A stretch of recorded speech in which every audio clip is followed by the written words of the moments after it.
Hello and welcome to this video in which I will be talking about how to play international Nintendo 64 games. So let's look at the three main regions of the Nintendo 64, starting with Japan. We have the Japanese version of GoldenEye. Notice the Japanese text, and if you look on the back and the top right or middle right, it's JPN. And it's a Nintendo 64 cassette. Obviously it's a cartridge, but apparently cassette is easier for the Japanese to pronounce, or something like that. And we have the American version of Pokemon Stadium. Notice the ESRB rating, and on this cartridge it says that this game pack belongs to, you can write your name there, which is quite unusual. And on the back it's called a game pack, and in the over here it says, to focus, USA.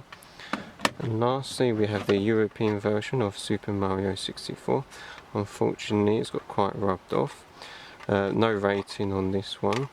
And on the back again you've got game pack, you've got EU for Europe. So let's start with everyone's favourite, Super Mario 64. But let's first look at the four main versions of Super Mario 64.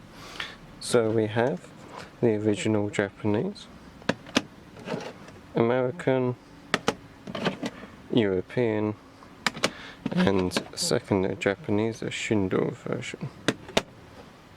So starting with the original Japanese version, compared to the others the sounds are very different. Obviously there's a lot more buggy.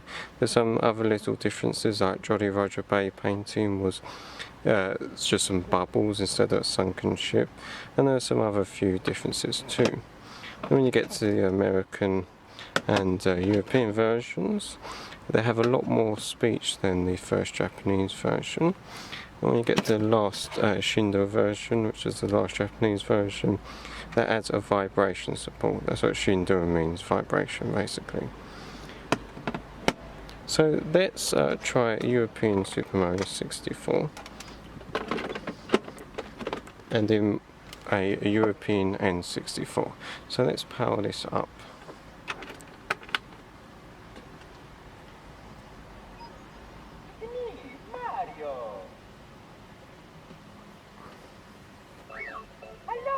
Notice in the bottom left it flashes start and not press start like in other versions.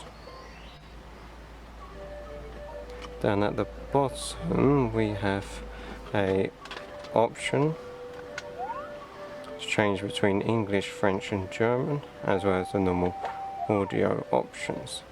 And let's just start the game as normal. Now for those who are used to the American or Japanese versions, they use NTSC, which runs at 30 frames per second, whereas this European version uses PAL and runs at only 25 frames per second.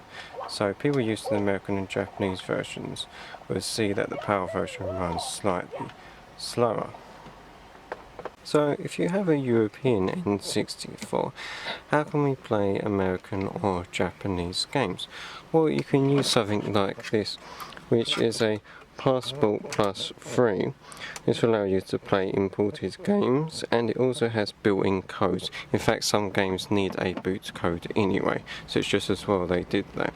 So the way it works is you put on the back a cartridge that matches your N64 region, and then the imported cartridge into the top, which I'm going to do now.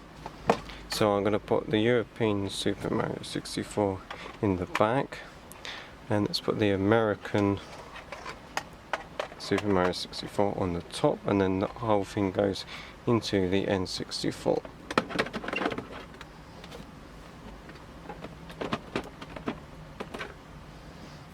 And then we just boot.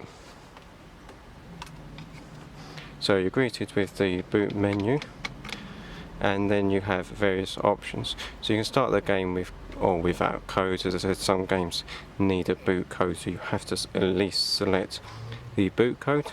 And there's also a memory card manager as well, which is quite handy. I'm just going to start the game without codes.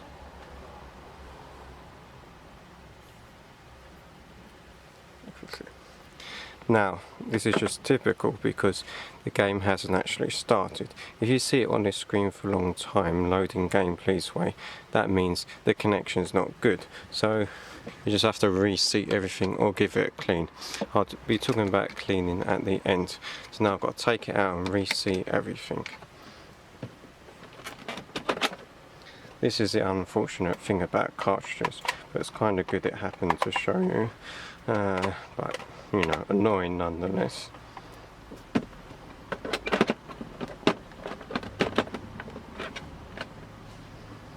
So even if you do get the boot menu, the game might not actually start. Let's try again. I don't think it's going to do it. Nope. We're going to be third time lucky. I think possibly the American Super Mario 64 might need a bit of a clean.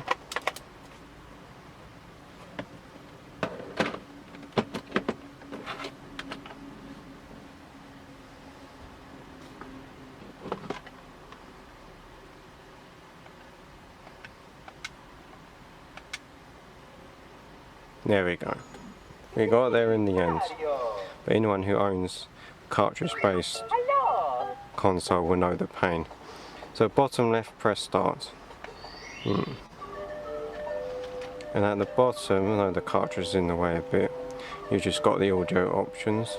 And then, oops, I'm using an unofficial controller by the way, so it's far from great. Then otherwise it's very similar to the European version, just don't have the language options. There are little differences as well. And so that's the American version. I'm going to try and boot the Japanese version. What should we do? The original Japanese version maybe?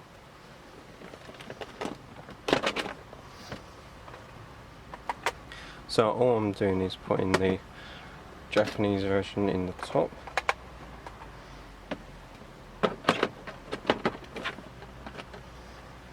Is it going to work? Oh, well that was good, wasn't it?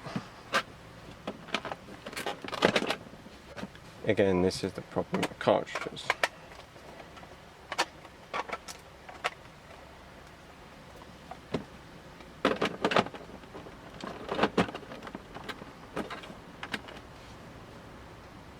That's better, but is it going to start?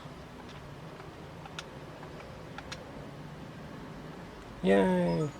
It's me, Mario! See, no, hello! Again, press start, flash in the bottom left. So I believe the option down there is just the audio option.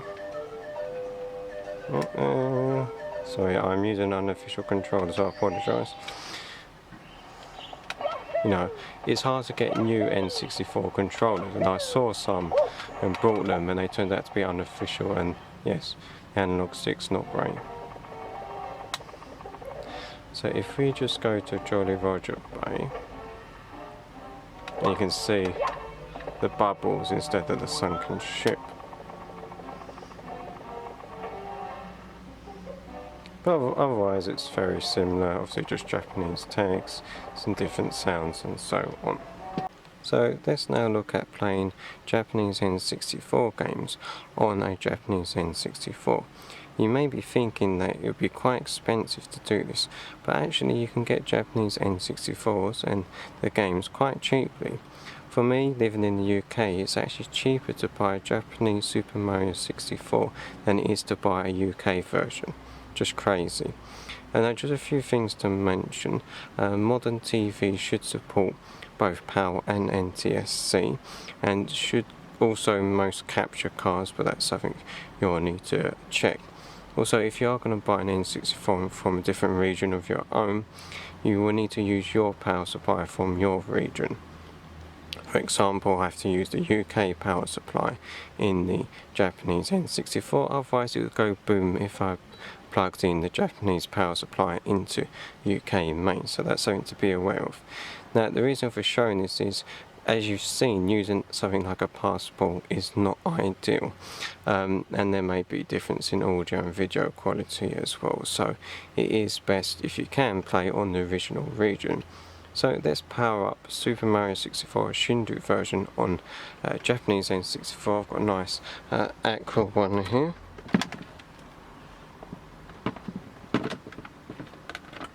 And let's go. So it's basically similar to the American and European versions, but obviously Japanese text and vibration support. So you'll see the vibration symbol in the bottom right.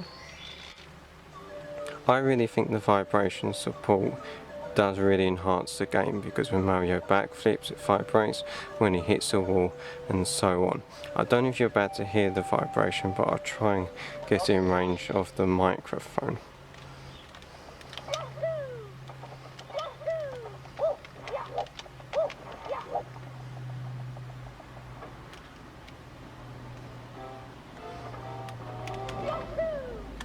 So really this is kind of the best version of Super Mario 64. There you go, proper, well, kind of proper Jolly Roger painting. And so that's the Shindu version of Super Mario 64. Okay, so let's now look at Mario Kart 64.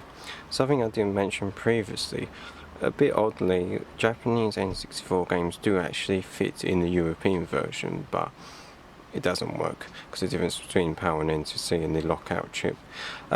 Also, you can't fit an American N64 cartridge into a Japanese one, but if you remove the case or the flaps you can, and it'll work absolutely fine. So let's look at Mario Kart 64.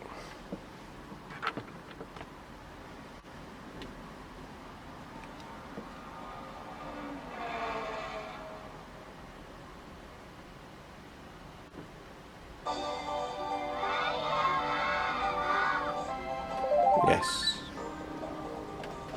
Other than that Japanese at the start, listen out for some other differences.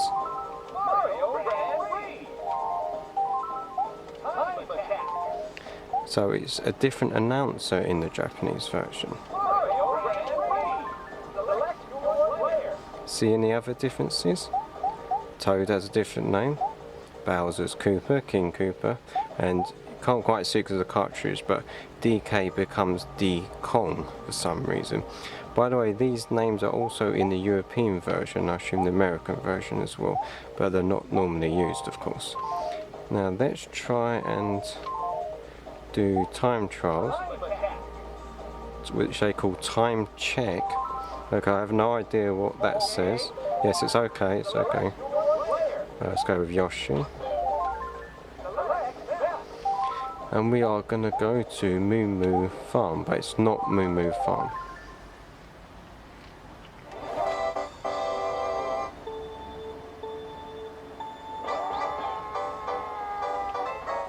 Now there are lots of difference in the signs and so on, but because of the different way that Japanese perceive the sound of animals, it's not Moo Moo Farm, it's, I'm not going to pronounce that, but it's different, Momo Farm or something, but yeah. So, and there's lots of differences in the signs as well, but otherwise it's quite similar. Now I'm just going to quickly show you the Japanese version of Pokemon Stadium 2. I mentioned earlier that Pokemon Stadium 1 isn't actually Pokemon Stadium 1. Basically there was a kind of Pokemon Stadium 0, which had a lot less Pokemon and was released in Japan only. Then what we know as Pokemon Stadium 1 is technically Pokemon Stadium 2, and Pokemon Stadium 2 is actually Pokemon Stadium 3. So this is the Japanese version of Pokemon Stadium 2, which is technically Pokemon Stadium 3.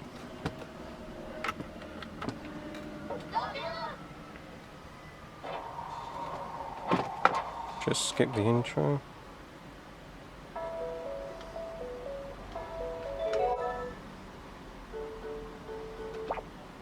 Oops. Went back by accident. I'm not so familiar with Pokemon Stadium games, I'm not going to attempt to even try and go through it, especially in Japanese, but it's otherwise, I believe, similar to the other versions. I just wanted to quickly show you that. Now I just wanted to show you a few more international games I have and a few tips as well. This is Pokemon Stadium 2 Japanese version. When I brought it, it was just called Pokemon Stadium Crystal. Crystal was apparently an early name for Pokemon Stadium 2, so that figures. Now, if you don't know what a particular Japanese game is, other than plugging in and playing it, you can tell from the serial number. In this case, it's at the top. I had no idea what this was, but I googled the serial number, which is NUSNHKJJPN. It told me it's Flying Dragon, so there you go. Never heard of it before. We have here Star Wars Episode 1 Racer, Star Wars Rogue Squadron, Wave Race 64, Star Fox, Super Speed Racer 64, Blastoza, never heard of that, J-League 1999, ooh, that almost fell over, F-Zero X, MRC, and the only other American game I have is In the Zone 98. Maybe you want to leave some comments on what games you have, which is your favourite version, you know, European games, American, Japanese. Maybe there's some comments and questions. Please don't forget to subscribe. Other than that, I'm just going to show you how to clean and maintain your N64. If you do buy American or Japanese or European N64 second-hand, then it's a good idea to maintain it. Well, in fact, it may not even work when you buy it, as was the case for my Japanese N64. I couldn't get any games to work. Now, there's a lot of debate on the best way to clean cartridges and connectors on N64. The best thing I find is this isopropyl. I know some people do advise against it, but I feel that if you don't use it too often, it shouldn't have any long-term effects. This is the way I do it, but please let me know your own methods of what you think's best. So what I do is I get a little bit, put it onto a cotton bud swab, whatever you want to call it, then transfer that to some card, and then wipe the card across the contacts, and then stick the cartridge in the N64 when it's off, of course. Take it out, put it in a few times, wait a few minutes, and then that should do the trick. You might have to do it a couple of times, but I found, well, it got my N64, Japanese N64 working, so it wasn't playing any games, and now it plays quite a few different games now, so it definitely does work. Well, thanks for watching. I hope you've enjoyed this. Please give me your comments, please subscribe, please let me know if there's any other games you want to see, because I do have other Japanese games, or maybe some ideas for other videos you'd like to see. That's bye for now. Bye.